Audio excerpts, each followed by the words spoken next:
Welcome to Question Time. Tonight, it's Norwich.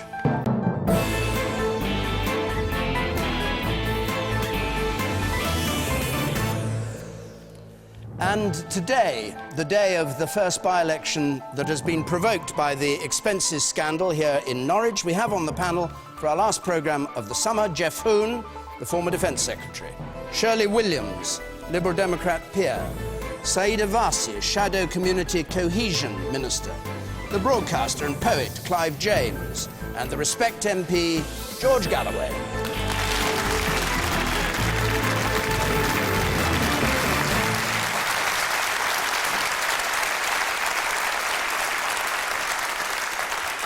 So, good evening. Remember, if you're watching at home, you can, as ever, use the opportunity to text us with your messages about what you think about the programme as it goes along. 83981 is the number to text, CFAX page 155. If you're watching digitally, push the red button, and you can always email us at bbc.co.uk/question time. Right, our first question tonight, Sophie Lakes, please. Would a Conservative landslide in Norwich be the final nail in the coffin of Gordon Brown's premiership? We shan't know the result of the Norwich by-election, of course, until lunchtime tomorrow. But if there's a Conservative landslide, will it be the final nail in the coffin for Gordon Brown? George Galloway. Well, he's a dead man walking, that's for sure, as is the Labour government, which I personally regret, because the scurvy crew that will, of old Etonians who will come in his place will be no better, I warn you. But I suspect that Gordon Brown will stagger on, because no one wants his job. Who would want to lead Labour into their worst election defeat since the early 1930s? So I suspect that they'll keep him in place, a bit like El Cid. They'll nail him to his horse, even if he actually has expired, and they'll send him into battle, which will be a rout, possibly the biggest rout in modern British political history. So the final nail will be the nail attaching him to his horse, yes, charging into the election? I wish I'd said that. All right. Geoff Hoon. Well, this by-election's been the perfect storm for a governing party. We've got a recession, we've had expenses problems, we've had the resignation of a man I know to be a very popular local member of Parliament. Why did you sack him then? I didn't, personally. You wouldn't have done? I accept that that has not gone down well in Norwich. And I well understand why people who've worked with him, who've supported him, who voted for him, were concerned about what happened. And this is Dr. Ian Gibson, who went through a sort of star chamber process. Well, I know him very well. He's a distinguished academic, very talented man, and a very, very good member of Parliament. And nobody told you to stand down, and your expenses were on a par with his. Well, I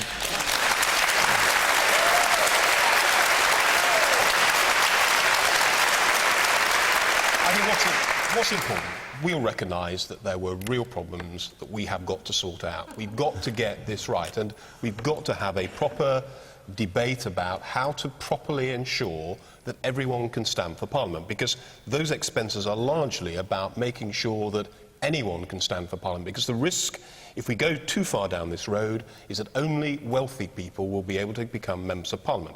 I don't come from London. I didn't have a house in London until I became a member of Parliament, but I need to have somewhere to live there. And that's true of most members of Parliament who represent constituencies out of London. What are you saying, ma'am? I said, so did Ian. And that was all he did, is he had a house. Well, I've said I the like Tsar Ian. Chamber, I'm sorry, the Star Chamber through a very honourable man who did a good job representing us, who was decent in every single way out for no reason. That's why they threw him out. A perfect hurricane is a natural phenomenon. A perfect storm is, this is self-inflicted injury. Well, if the Labour Party wants to commit suicide, go for it. Keep this stuff up. Okay. The question, let's just go back to the question is it going to be the final nail in the coffin of Gordon Brown's premiership? No, it isn't, because I think of the particular circumstances that I set out, we were always going to have real problems in this by-election, and I don't think there's any doubt about that. So what is important, though, is that we go on taking the difficult decisions that are necessary through a recession to get this country back on the road to recovery. And you think you can win if you do that? That's what the Prime Minister is doing, every day focusing on those important But do you think you can win, details. or do you think there's going to be a perfect storm? I think it's pretty difficult for us to win. Really? The by-election. Oh, I thought you meant the general election. The by-election. That's what we were talking about, David. I thought you were talking about carrying on doing the job after the by-election, and it would be difficult to win. Yeah, it will be difficult to win the by-election. We will go on working hard in the interests of this country until a general election is called. Sir. Many senior people in the Labour Party who did far worse than Ian Gibson did, and they're still there and they haven't been touched. And Ian Gibson was sacrificed to show that they were doing something, and that was the only reason he was sacked. Well, I understand I understand the concern that people have here about Ian's case and also generally about expenses. But what is really important is that we can go on and on and on. We can talk every week about the problems of the expenses in the past. But what's really important is that we have the kind of discussion that I was describing. Because the risk is clear that you will end up with a situation where only very rich people can stand for Parliament. Now, that would be a catastrophe for our democracy. All right, so we've got to have that sort of discussion about the way forward, and that's what we're going to do. Let's come back to the issue of this by-election and the effect on Gordon Brown. Shirley Williams. Well, I agree very much with what the gentleman there said. I think there's little doubt that Ian Gibson came before something close to a star chamber of his own party, that without being given, in my view, a proper opportunity to explain what had happened, he was condemned as the first casualty of the scapegoating of MPs. But let's be honest, this isn't just the scapegoating by the parties, it's also the scapegoating by some parts of the press. I've had one or two colleagues of mine who are totally blameless, who've been presented as having broken the rules. For example, a married couple were each paid for half of the cost of their second home, and were then treated as having as it were, claimed twice for that second home, which I went back and found was to be totally untrue. So what we're looking at is a tremendously hysterical climate which has been created by the campaign by the Daily Telegraph. It's picked up some people... No, hang on, just a minute. It's come before some people who... just a minute. It come before some people who, in my view, should come before the civil courts and be condemned and fined and sent, if necessary, to prison. It's also, in the great hysteria that's followed it, captured some MPs who are totally blameless or close to blameless, and in my view it's become a kind of frenzy. So yes, get the people that are guilty, punish them like any other member of this society, but don't get everybody in the run that means that you can't any longer defend yourself. A brief comment on that, then let's come back to the question. Yes, I'd just like to reinforce the fact that I don't think the press should be blamed. If the guilt wasn't there to start with, the press wouldn't have found anything. Oh, come on. And there are... No, and the man up there at the back, you sir, with the spectacles there, yes. If they cleaned up the expenses so well, then why have they then turned around and pulled the teeth of the expenses bill to make sure that no one can actually get in trouble for it? That's what they've done. That's exactly what they've done. Sayeeda Warsi.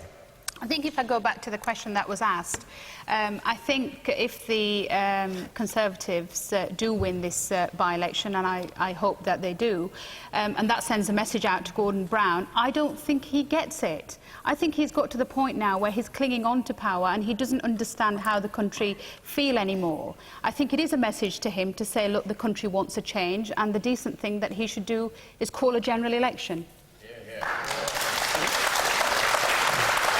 Clive James. I've lived in this country now for 46 years, and never in all that time have I felt more, as I listened to this conversation on this subject, like someone who arrived from Mars yesterday. For one thing, almost everyone involved is perfectly confident about the future. They seem to know when the general election is, and as far as I know, it could be as long as a year away, couldn't it? Well, that's a lot of future to be confident about. Now, Polly Toynbee in The Guardian has been telling us every week, regular as clockwork, since Gordon Brown took his post, that this is his last chance and the Labour Party's last chance. He's had one last chance after another, and he's probably going to have another last chance tonight. And he'll emerge from that, and he'll march on. And I think probably the party that wins the next general election will be the one that gives the most plausible proposition of how it can correct what I think Baroness Williams has perfectly well characterised as an aberration which can be fixed. The whole business about expenses is damage to the house, but damage doesn't mean destroyed. The house doesn't fall down because there's dirt on the floor. You clean it out. And the party that can promise to do the best job of that has got a very, very good chance of winning. But the idea that Brown is going to be doomed by a loss tonight is crazy. Yes, sir. Mr. Hoon, would you agree that if your party had any sort of a backbone, you would have already got rid of Gordon Brown after the local elections and put someone more capable in his place already? No, I don't accept that. Gordon Brown's working extraordinarily hard in order to ensure that the tremendous record that he had as Chancellor of the Exchequer is continued whilst he's Prime Minister, and it is important, it is vitally important that he and the whole government focus on getting this country's economy right. Mr. Hoon, you said that Ian Gibson resigned. Well, he did in some way, but he was deselected against the wishes of the constituency Labour Party. The Labour Party, the constituency Labour Party was fully behind Ian Gibson, and had he stood as an independent, he would be the next MP for this constituency. Do you think it was because he was a bit critical of some of the things that without a doubt. Without a doubt. I mean, what we suffer from is a tyrannical parliamentary dictatorship, because everybody's whipped in Parliament. The MPs do not have a complete say. They're not independent. What we do need is what Shirley Williams suggested, is a single transferable vote system. OK. And you, sir, on the left there. Going back to what was just said, I personally believe that the Labour Party would have a stronger backbone if they just admitted that the reason why he was deselected was because he didn't toe the party line. He stood up for the people of Norwich and listened to our views and put them to Parliament. And the Labour Party simply couldn't handle that fact. Geoff Hoon, briefly, if you would. Well, a number of members of Parliament did go through that process, and whilst Ian, I know to be a very, very good parliamentarian and a man who stands up for what he believes in, other people went through that process who did not behave in the way that you describe Ian as behaving. So I don't accept that there was some malice against Ian simply because he stood up against the whips from time to time. All I'm saying is that I know from personal experience of knowing Ian extremely well what a good man he is, so I accept much of what has been said. All right, let's take a question from Margaret Coleman, because we had a number of questions on this point, which is just... Along with MPs' expenses, is it not about time that the amount of holiday they receive reformed as well? People have been very surprised by this, this Parliament sitting for less time than any Parliament for many years, a 12 weeks holiday. George Galloway, you're taking 12 weeks holiday. Is it a good thing? Some people think it was rather a good thing, I suppose.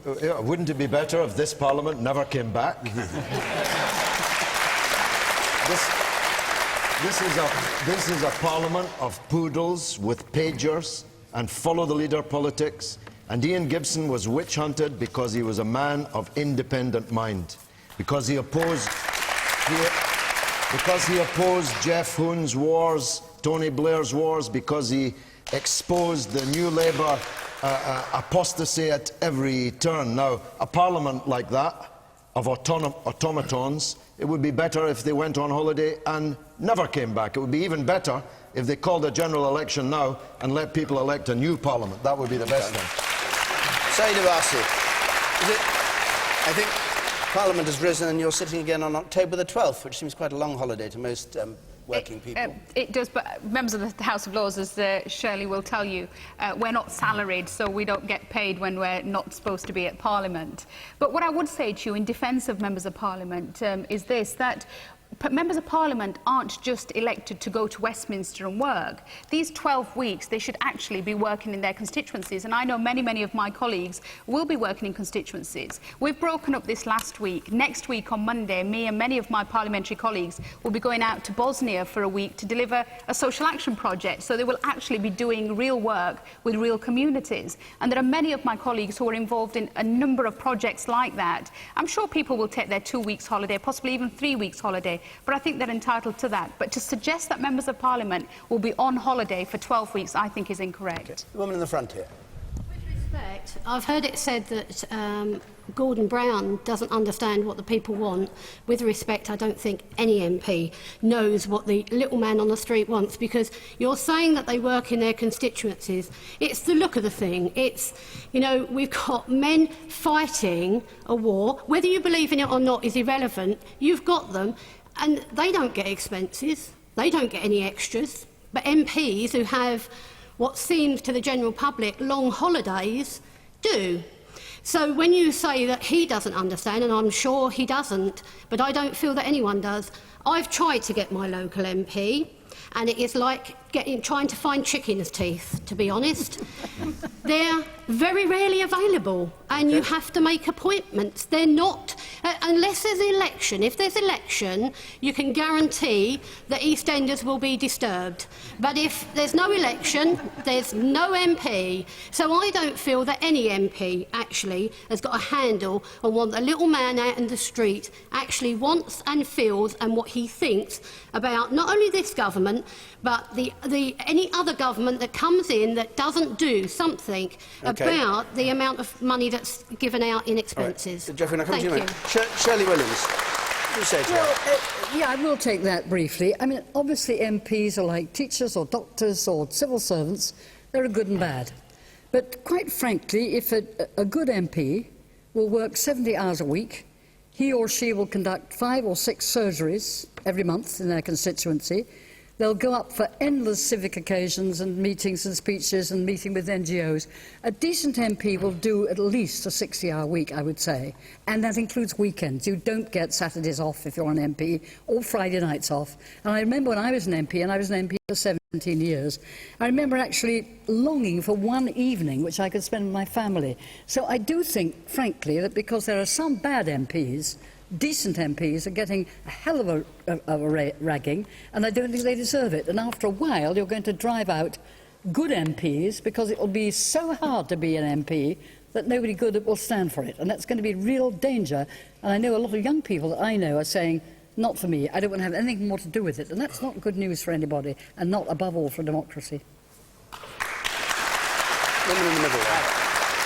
I noticed you mentioned in the middle of the audience there, yes. I've every respect for MPs who work hard and put in 60 to 70-hour weeks. I've got all the time in the world for them. But the MPs who manage to fit in as well a second or a third job and write columns and get paid chicken feed, all right, he's not an MP, but chicken feed for a column, £250,000 a year. Mayor of London, you're talking about. Yeah. How come the ones that are working so hard but still manage to fit in all these consultants and these extra second jobs? Teachers, doctors don't do second jobs while they're working long committed hours. Clive James? There's a dangerous tendency to make out that all of the MPs have been racketeers. Quite obviously, some of them do have second and third jobs. They're usually pretty good at them. They gain knowledge from those jobs that they can plough back into the job of being an MP. But leaving all that aside, the whole business of categorising all the MPs as being on the take has already had one very, very bad effect. It's given the media the illusion that they are running the country. For several months now, the press has been under the impression that it's part of the government, and this is always dangerous. It's a version of populism that gets very, very close to fascism. And some of the articles you read where it says, let's get rid of the whole lot of them and return power to the people, it's the kind of article that Mussolini used to write at the beginning of his career. You have a representative system. A representative system is very valuable. If something's gone wrong with it, correct it. But the idea that there can be a mass transformation in which the whole of the tradition that's been learned over several hundred years now can be swept away is worse than an illusion. It's quite dangerous, I think. Person in the very back there. Yeah, I noticed you mentioned it was unrealistic for MPs to spend a great deal of time on holiday away from their constituents. George, how was Big Brother? It was fine. It was mainly during the Christmas, New Year recess. I don't know if you fully grasped that point. That's the holiday. It's called the holiday. It's called the holiday. Now, most of us, there's a rare outbreak of consensus on this point, will definitely not be on holiday for 12 weeks or 13 weeks. I'm in my constituency every day, and even when I'm on holiday, I will be in it at weekends, mainly because I'm coming back to my constituency to do a radio show every Friday and Saturday night from 10 o'clock at night. Yeah, we do without the commercial. Second job, George. Your holidays are spent with Big Brother. It's curious. And Geoff Hoon, let's round this We're up. just pulling a number of points together. Why did Ian Gibson have such a good reputation in Norwich? Not only because he stood up for what he believed in Parliament, but actually because he worked extremely hard on behalf of the people that he represented. And he can only do that by being in Norwich, holding surgeries, going to meetings, going to factories. When this programme finishes, I will drive for 3 hours, and because in the morning at 9:30 I will be visiting a factory in my constituency. I will then go on to a number of other engagements before spending most of the afternoon and into the early evening holding surgeries, and I'm astonished that it's so difficult to see. But it's Ian Gibson who lost his job because he did that, well, not you. No, but the point I'm making is that I don't think that I am anything other than typical of what most members of Parliament do most of the time. Okay. Most of the time they will leave London on a Thursday night and go up to their constituency and spend all of Friday into Saturday, sometimes on Sunday if there's civic service or some garden fete, especially in the summer. They're doing that week in, week out. So, with the greatest respect, the word holiday conjures up, in most people's mind, something very different from what I will be doing. Right. Surely part of the point you're also making is that Ian Gibson, if he was such a paragon, and quite obviously he was, attending every surgery, working endlessly for his constituents, it wasn't only a tactical blunder for the Prime Minister to fire him, it was some kind of moral lapse, was it not? An almost disqualifying one. Well, I don't, of course, mean to embarrass you. The whole nation does, but I don't. You've probably succeeded. But what is important is that the Labour Party went through a process. A number of members of Parliament went through that process. Ian Gibson was not the only one. The man there in the picture, then we go on to another question. Yes. Just following on from what's already been said, it's all very well for Mr Galloway to say that 12 weeks is too long, but you only have to look at his attendance in the House of Commons to see that he's never there anyway. I'm in the House of Commons every day. You see, you don't know what you're talking about. But I seldom wish to vote for either Geoff Hoon's motion or David Cameron's amendment. But I'm in the House of Commons every day, so I know there's some young new Labourites seeded through the audience with a view of making these points, but you're just wrong. I'm in my constituency every day, I'm in the House of Commons every day. You're looking at the man who was in the House of Commons on Christmas Day, and I believe me, I was the only one there. Very odd day to go to the House of Commons. Indeed. What are you doing in the House of Commons on Christmas Day? That's what the police said. He was handing out gifts. Are you a Labour Party? Are you a young Labour plant, by any chance? Certainly not, no. No, thank you. Let's go on to another question. This is from Patricia Field. Patricia Field. How concerned should I be that non-medically trained staff are advising me about swine flu? This is this new thing. OK. It started today, this, and you can ring up, and some extraordinary number, 2,600 people a second have been ringing up, but apparently you get people who are not medically trained. Shirley Williams. Well, if they are, as it were, bureaucrats, they shouldn't be advising you. If they're doctors with experience of this kind of epidemic, they should be advising you. I actually think the Department of Health has handled the epidemic fairly well, although I think there's been a real problem, and the real problem, in my view, has been that the new so-called flu hotline, in which people can ring up and find out what their symptoms are and so on, without, above all, going to their GPs and spreading the disease, has been held up for some 6 months because of stupid quarrels between the Treasury and the Department of Health. It should have been in being at least 4 or 5 months ago.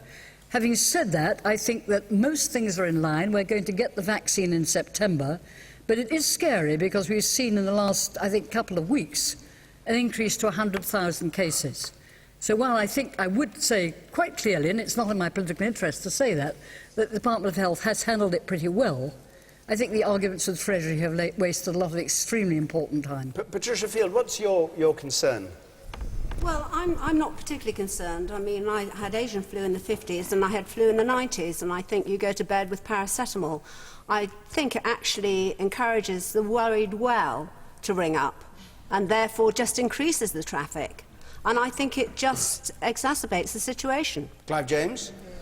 Well, I'm getting towards the end of my spin, so I'm probably less worried about swine flu than young people are. I know a couple of young people, especially young women, who just at the beginning of their married life, one of them You're kind of ready to drop off the perch. Yes, well, in fact, I'm actually dropping off the twig right now.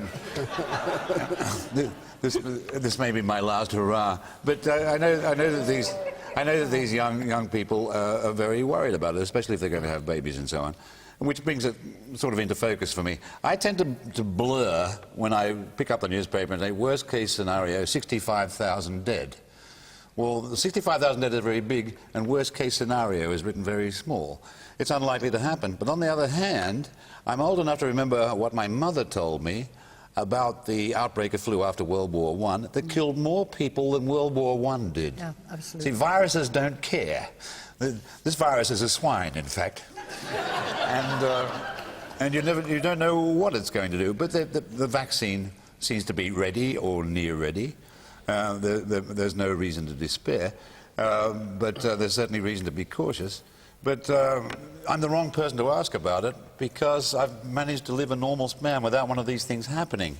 When one of these things happen, it's just a reminder that we're on the earth by chance and there's no guarantee about it. And an outbreak of disease can really do these things. Yes, sir. Where are all these numbers coming from? If 100,000 people have suddenly got it this week, then are they not just numbers that have been plucked out of the sky if no one's actually being diagnosed with anything? If these numbers, are they just meant to scare the public, or what? Sayeeda Warsi. I think if I go back to the original question, which is that am I concerned that these people are going to be advising us who are not medics, not if they're properly trained and not if they're properly resourced and not if they're not exhausted when you actually ring them. I was listening to a number of people who were working in these call centres who were concerned about the long hours that they were doing. But the worry that I have is that this line should have been in place back in April of this year, which is when the World Health Organization said that we were at a certain critical level where this line should have been in place. And according to the government's own planning, it should have been in place then. It wasn't. And we now find ourselves with this website, which actually, interestingly, I tried twice today just to get some general information. And each time it said, once I was frozen out, and the second time it said, we are too busy, try back later.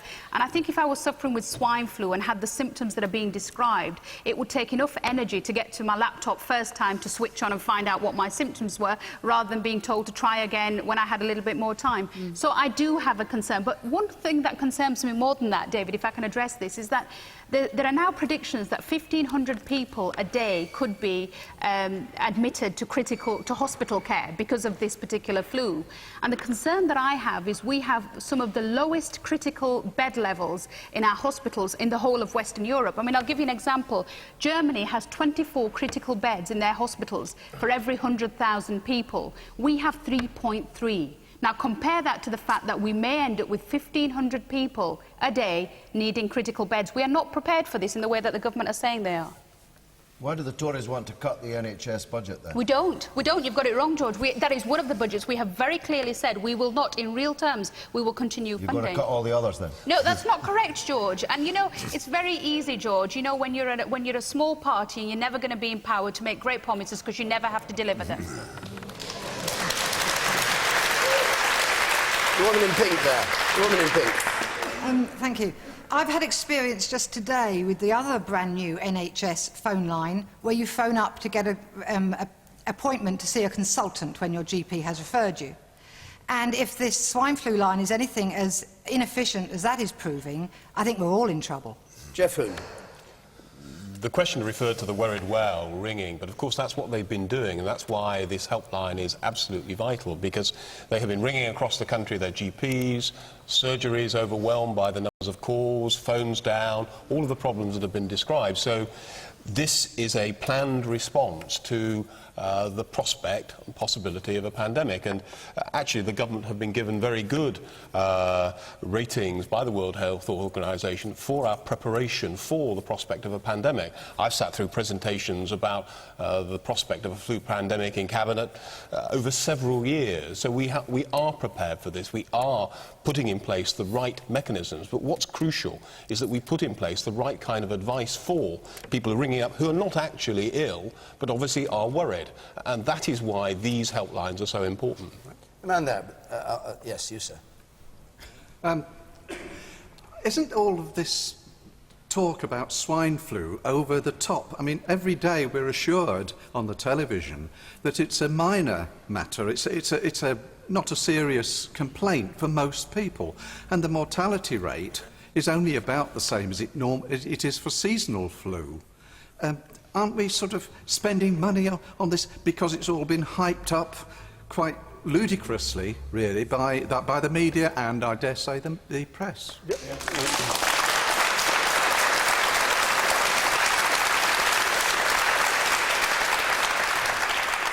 And the man over here, do you think it's been hyped up? Well, I certainly think it has. Just on the back of that, actually, I was reading an article today. It's just about the amount of money that GlaxoSmithKline are going to be making out of it, anywhere between £500 million and £1.5 billion, which is a ridiculous amount of money to be made on people's suffering. Making the vaccine? Making the actual vaccines, yeah. George Galloway. Well, I'm do you more think it's concerned... been hyped up? Do you think this whole thing... Yeah, I'm more concerned about the medically unqualified hysteria which is being drummed up in the media about it. That's why the website is frozen. That's why the helpline is overwhelmed, because people who either don't have it or will be able to take the paracetamol and go to bed and be all right in a couple of days are terrified out of their wits. So, I mean, I think myself that the government have handled this actually rather well, and I represent the hotspot of swine flu in the whole country. 8 times the number of swine flu inquiries to the local GPs in my borough of Tower Hamlets in East End of London compared to Wales, for example. It's 790 people per 100,000, far and away the biggest. Now, why is that? For the same reason that the East End was hit hardest by the Spanish flu that Clive referred to at the end of the First World War. I dare say even the Black Plague was the same, because the people in the East End of London are poor, with underlying health problems and living in overcrowded and often insanitary housing conditions. So it's hitting the poor hardest of all, and my advice to those who are not poor and don't have underlying health problems and don't feel like they're dying with this flu is to take that paracetamol and go to bed for a couple of days. Yes, the woman in the flowered dress there, yes. Yeah. My concern is how this system is open to abuse as well, and how accurate it actually can be in such a remote system. That you can put in false information and get your Tamiflu. And could you be suffering from some other kind of virus that is then diagnosed as swine flu, and is that not going to give you inaccurate figures as well? Has anybody here actually had swine flu? God, are they going to make the admission? Anybody? You have? He's not sure. No. What? Are you better? Maybe.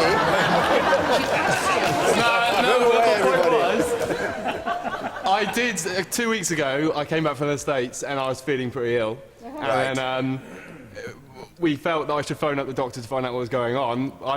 Didn't go in to go see him. He then phoned me back and I spoke to him, and I ended up taking the Tamiflu for whatever reason. I don't know whether I have it or not. Okay. So that's where all these statistics coming from. It's completely random. And I take a point from the woman in the front here.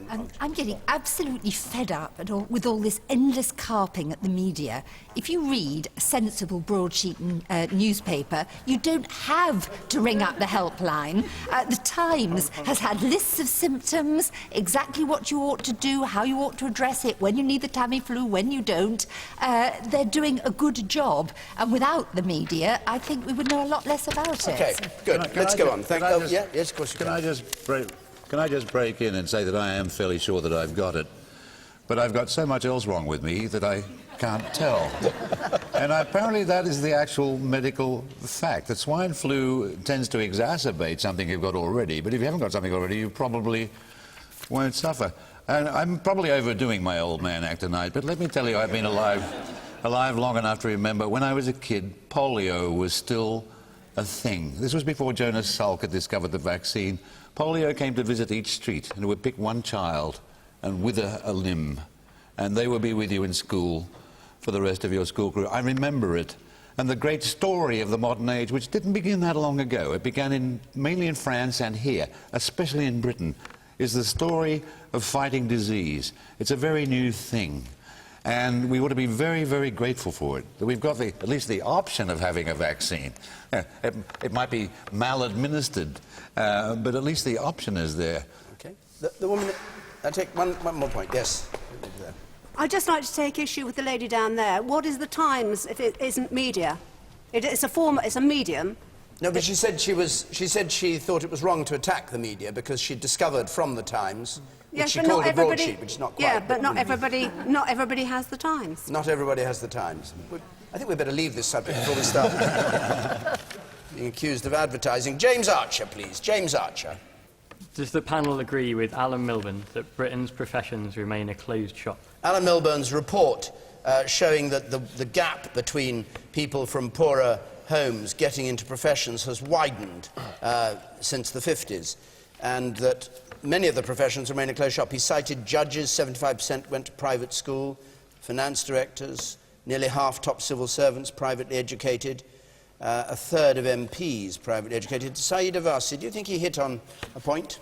I think he made a very important point, and I think it was a very good report. And for somebody like myself, who was born in a working class home, went to schools in comprehensives, and then went to university, only got to university because there was support at the time.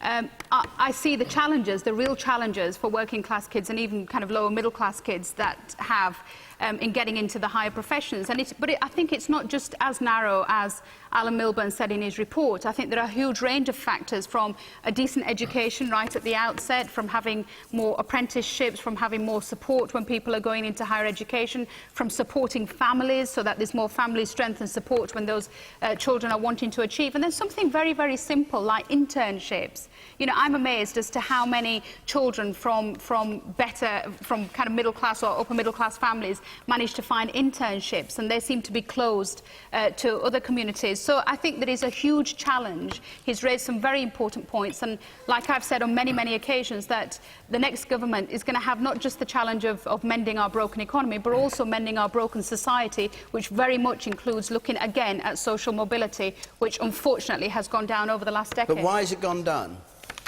I think that there are challenges, like I said, in all sorts of spheres. Yeah, but the gap has widened, is what he said. Yes, he has, and this is what I'm saying. I think there are a huge amount of challenges from work placements that are being made available, from the poor levels of standards in some of our schools, from actually career services. I mean, there's a very specific part in that report about the connection service, the career service. And if I give you my own example, when I went to school at 15, I went to the career service. They said to me, "What is it that you'd like to be involved in?" And I said, "I'd like to work with people." And they said, "You know, there's a McDonald's that's opened in town." So I think there's going to be a whole looking again at aspirations, expectations, and saying to kids, you can do it, and people getting behind them. Okay. George Galloway. But there's more old Etonians on the Tory front bench today than there was in Alec Douglas Hume's government in the early 1960s. I mean, forgive me, Sayeeda, but the idea of the Conservatives as the party for social mobility is just laughable. You can hear the people. George, that's not correct. You can hear let him finish his point. You can hear the people laughing, and they're laughing all over the country as they watch this. The Tory party is the party of the richest and most successful and most powerful people in this country. It always was, and it always will be. Now, for God's sake, man, Margaret Thatcher was a grocer's daughter. Yes, what are you talking about? Well, let's talk about the current Tory front bench. Privately educated, Oxbridge educated, and mainly, or rather largely, old Etonian. That's just a fact. Now, the great disaster is that 12, 13, 14 years of new Labour government has actually not only not narrowed that gap, but has actually widened it. The gap between rich and poor in Britain today is wider than it was when Charles Dickens wrote Oliver Twist. And that with record parliamentary majorities and the richest period in British economic history. It's an absolute disgrace. Geoff should hang his head in shame that Alan Milburn's had to point out that social mobility in this country is going in the opposite direction. The Oxbridge takes 8 times as many pupils from private schools as it does from state schools. And the people who go to Oxbridge get the top jobs. Just check the BBC website and see. Can I come back on that? No, just wait a moment. One of the things that Geoff Hoon, that Milburn said in his report, is the biggest problem wasn't a shortage of parental aspiration, but a shortage of good schools. How long has Labour been in power? Well, what's important is that we give opportunities to everyone, irrespective of their background, irrespective of their origin. But that's words, isn't it? You've been in government over a decade. It's words if you just say that's important. Of course it is, but what the report actually... What have you actually done to narrow the gap that he's identified? But what the report highlights is the importance that parents have in terms of creating the opportunities to get into the traditional professions and indeed some of the new ones. And Sayeeda mentioned internships. One of the answers to Sayeeda's question about why it is that she sees so many middle-class young people on internships is that very often they are unpaid. And it's only middle-class parents who can afford that. Television is a classic illustration, David. If you want a career in television these days, you have to spend a year or 2 years often working for nothing with no prospect, no guarantee necessarily of getting a job. Now that is a huge barrier. That is a huge barrier to people from modest backgrounds establishing themselves in that particular line of work. And one of the ironies actually is that when I qualified as a lawyer, there were similar difficulties in the law. But actually these days, in most chambers for barristers, and certainly in most solicitors' offices, there is now pay at a time when there wasn't. So there are greater opportunities there. But I accept one of the difficulties is, and this is Alan's point, that middle-class parents are able to negotiate those processes. But if that's always been true, why has it got worse since the late 50s? Well, I think it has got worse, and I see the law as an illustration of this. Universities have massively expanded the number of places for law because it's a relatively cheap subject to teach. So you encourage large numbers of young people, you make the whole process far more competitive. So you've got many more people out there studying law, wanting to go into the profession, but with a fairly fixed number of opportunities. So the parents, the pushy parents that Alan Milburn describes, who are able to negotiate their way around, who have a dinner party and they know the local solicitor or local member of the bar, they can create the opportunities. But crucially, it is not just the traditional... He says there's not a lack of parental aspiration, it's the schools. Well, a lack of good schools. Which is quite a condemnation. Well, what I'd say about the schools is this. You have a massive... And I agree with George to this extent. You have a massive difference in preparing young people for Oxbridge if they've been to the local comprehensive than if they've been to a local private school. Private schools have long traditions of sending people to Oxford and Cambridge. They have the awareness, the necessity, the means to get those young people into a condition where they can compete for a place. Many, many comprehensive schools do not have that traditional background. The woman on the right there. Yes. I want to go to the woman there. I would like to know how Alan Milburn is going to fund these internships for lower middle class children and working class children, because it's all very well saying the internships are available, and they are, but you haven't got the money for them. And if Alan Milburn could find some way of funding those people, that would make it a level playing field, which it isn't at the moment. But you think that's the internships is the issue to get people into the professions? I think it's one of the issues, All right, the yes. man here in the front, in the striped shirt. I'd just like to say from personal experience, when I was out of a job and I went to the job centre and I said to them, I want a job. They said to me, are you on benefits? My answer to that was no, and they said, I'm sorry, we can't help you. That's the problem. There's no help. You know, I wanted a job, I went to the job centre to get a job, yet they weren't able to help me because I wasn't on benefits. They can't help the youngsters because they haven't got any previous experience, so they can't send them anywhere to go anywhere. So that's exactly what's happening to my grandson. Shirley Williams. Well, first of all, I think there's a lot of wisdom in what was being said just now by Geoff in terms of the fact that access to internships is very often a matter of the family you live in and the groups that they gather round them. A lot of things are done by word of mouth. But let's be very clear about two crucial facts. The first crucial fact, which nobody's mentioned in this question about the level of social mobility, and I'll repeat it because it's so important. The average size of a primary class in the state system is 27 or 28, and in the private system it is 14.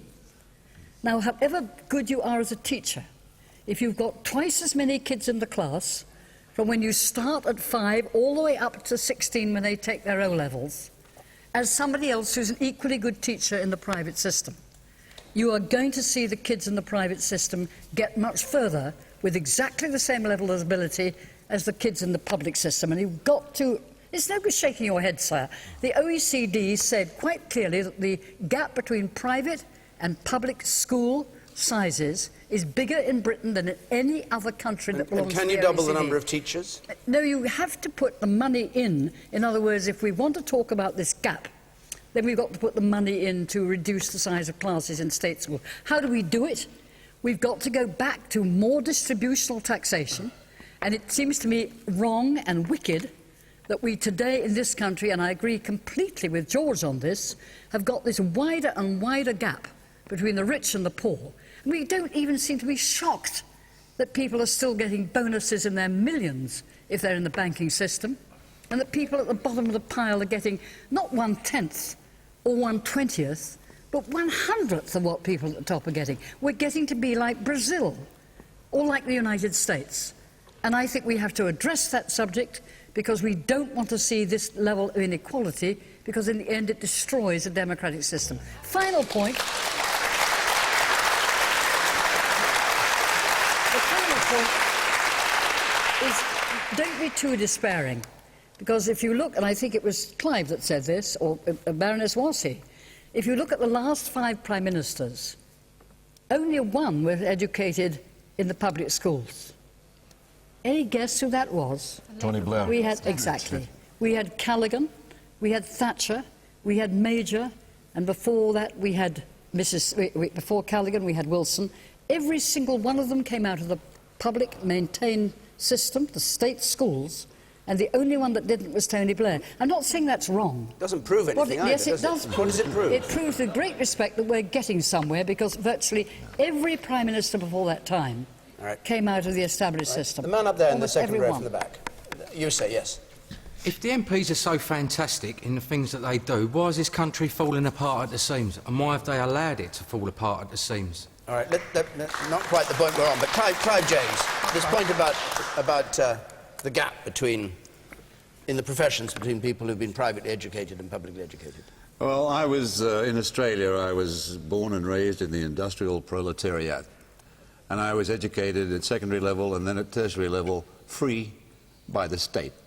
And in Australia that was normal, because Australia has simply much less social stratification than you do. And one of the ways with social mobility through education was taken for granted. If I can raise something that might embarrass Baroness Williams to a certain extent, it was Labour that made war against the grammar schools. And the grammar schools were an instrument of social mobility. Sometimes social levelling is the enemy of social mobility, if you get me. Clive, 4/5 of the people that took the 11+ went to secondary modern school. Okay. 1/5 went to grammar school. What about the 4/5? They were abandoned. They had virtually no prospects at all. They were abandoned. That's exactly right. All right. Let's go on, because we've only got a few minutes left. Well, we've got 10 minutes left. David Williams, please. How will we know when we've succeeded in Afghanistan? How will we know when we've succeeded in Afghanistan?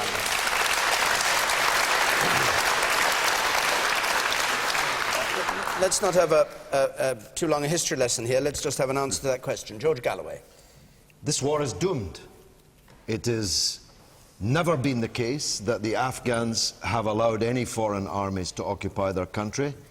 Alexander the Great failed, and Captain Mannering, Bob Ainsworth, the new defence minister, ain't no Alexander the Great. Sooner or later, this war will have to come to a negotiated end, and it's better that it's sooner, given the rate of attrition of our own young men, not to mention the young men and women of Afghanistan. We have legitimate rights vis-à-vis Afghanistan. We have a legitimate right that a pan-Islamist terrorist movement is not based there and does not strike us or our interests in the world. But we have no right, and indeed no possibility of, occupying Afghanistan, remaking it in some kind of parliamentary image, and certainly not with the raw material that we're operating with. We've exchanged one gang of warlords in Afghanistan for our own gang of warlords, who, if anything, are even worse in terms of governance than the people that we, George, by force of arms, threw out. You say we have the right to prevent ourselves being attacked from there. What do you say to what the Foreign Office Minister, Lord Malloch Brown, said, which was the main threat comes from Pakistan and Somalia, not Afghanistan? Well, that's exactly right. And so you mean we're in the wrong place, we're fighting in the wrong place? No, it's not that we're fighting in the wrong place. We're proliferating the kind of fanaticism which blew itself up on the London Underground and in the Twin Towers of New York City. I warned this, if you'll forgive me saying so, at the time when the House was recalled 4 days after 9/11. I said, if we handle this the wrong way, we'll make 10,000 new bin Ladens. Right. And that's exactly what we've done. All right. So Geoff, better to get out of this trough before we're so deep into it that we can never get out of it. Geoff Hoon, how will we know? The question is, how will we know when we've succeeded? We will know when we've succeeded when British troops no longer need to be there to assist the Afghans to defend their own country. We are training Afghan soldiers. We've helped to train something like 90,000. There will soon be 130,000 Afghan soldiers. We need to ensure that they have the ability to protect both their own people but the wider world. And George touched upon it. I don't agree with George's analysis, but the largest single loss of British life in a terrorist incident was on 9/11. More British people died that day than in any other terrorist incident affecting our people. And we have to ensure that places like Afghanistan, and I accept equally places like Somalia and Pakistan, cannot be safe havens for terrorism, because that is where the attacks on 9/11 were launched from. We need to ensure that they become safe, stable countries. It was Saudi Arabia that 9/11 was launched from.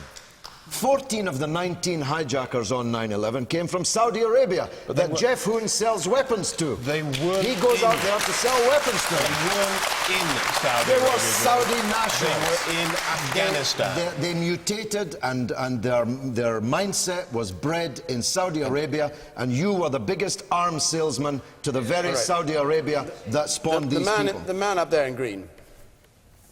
The Afghan war is a NATO exercise. How come that the other NATO countries are not putting their forces, as the British and Americans are, into it? Because they've got more sense. Shirley Williams. Well, some are. For example, I believe I'm saying that the Canadians have lost more than anybody else. But they're now leaving. Germany, Canada, France and Italy are all there. Poland's there. The Netherlands are there. Canada has lost a great many But what's people. your answer to the question, Well, if you have gave one? me a chance, I would Shirley, you know me well enough to know I'll give you a chance. Thank you. How will we know when we've succeeded? Well, I had the privilege of speaking on Monday at considerable lengths to a present senior serving officer in Afghanistan. And what he said, and I won't give his name because he's still a serving officer, he said that the time when we will know that we are beginning to be in a situation where we can leave Afghanistan is when the people of Afghanistan see that the alternative that is put to them is one that is more attractive than what they've now got. And that doesn't mean being bombed to bits. I think we put too much emphasis on the military. Our soldiers, God help them, are falling and dying in recovering territory, which then is taken back by the Taliban within a matter of days or weeks. And then they have to fight and win it all over again. And the problem has been that there's been no backup to actually win the Afghans over to a society which is different than the one they've had. And that backup has to be essentially civilian. So I think that we've got our priorities a bit screwed up here.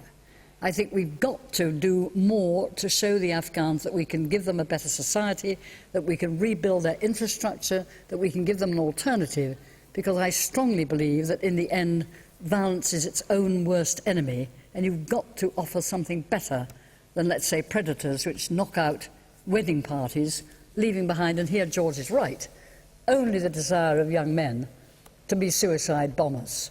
We've got to find a better answer, and that was what my army officer friend said to me. Sayeeda Warsi. I think this is a really difficult question, and I think that the government doesn't have a clear strategy. For somebody like me, who marched on the streets against war on many, many occasions, and I agree with George to this extent that the Afghan people cannot be conquered, and I sincerely hope did you march on the that we're streets not against the invasion of Afghanistan? I protested at the time about the invasion in Afghanistan, yes. And I had real concerns about it. And the reason why I have concerns about the current strategy, you see, it's very easy now, and I think it's actually wrong when our young men are fighting out there, for us to say, let's cut and run, let's get out of there, we don't need to do it anymore. I think that is a very simplistic argument, and it is not a practical outcome. We owe it to the people out there now to actually leave that country in a much more stable condition than the one that we found. And let me give you a couple of issues that raise concern with me.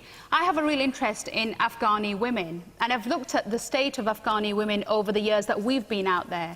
And the level of deaths and the level of suicide and self-immolation when women are actually setting fire to themselves because of the circumstances that they're in is worse now than it was before we went in. This government does not have a strategy. Right. And I tell you, I think this country with its young people is paying too high a price for a government that doesn't know what it's doing.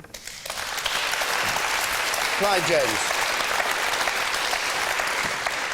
I think the war's over when the troops can come home without being driven home. The consequences of the British forces leaving because of the casualties they suffer against the Taliban would be horrendous for the women of Afghanistan. You should think of the women always in these regions, and especially in that one. The Taliban are a nightmare. It's a battle well worth fighting. It costs lives. Fighting, sorry, because of the Taliban, not because of Al-Qaeda? Because of Al-Qaeda and the Taliban are a continuous phenomenon. But Bill Clinton left Somalia in October 1993 because he lost 19 special forces in one day. 19. It was a big number. It was too much for American public opinion, and he pulled the troops out. It was a policy move, and it has many justifications. But one thing you've got to be sure of, look at Somalia now. Look what happened to Somalia since then. Essentially, we, the West, gave up the fight. Now, the argument that we caused the fight is sophistication, in my view. But we gave up the fight, and we left the warlords to themselves. Leaving Afghanistan to itself at this stage, when the government of Afghanistan is doing its best to get itself together, would be a criminal act. Okay.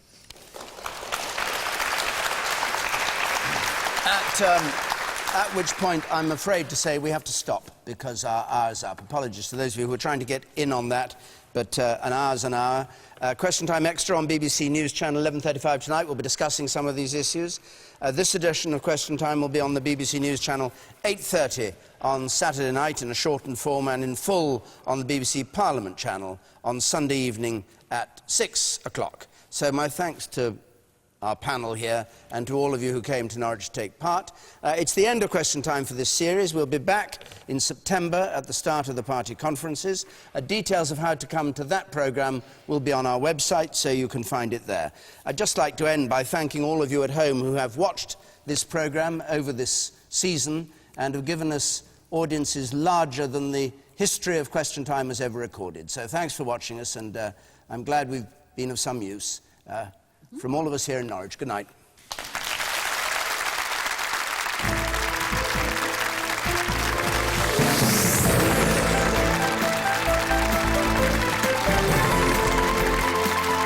An inspiring teacher with a dark secret, Half Nelson, is tonight's film next here on BBC One Scotland.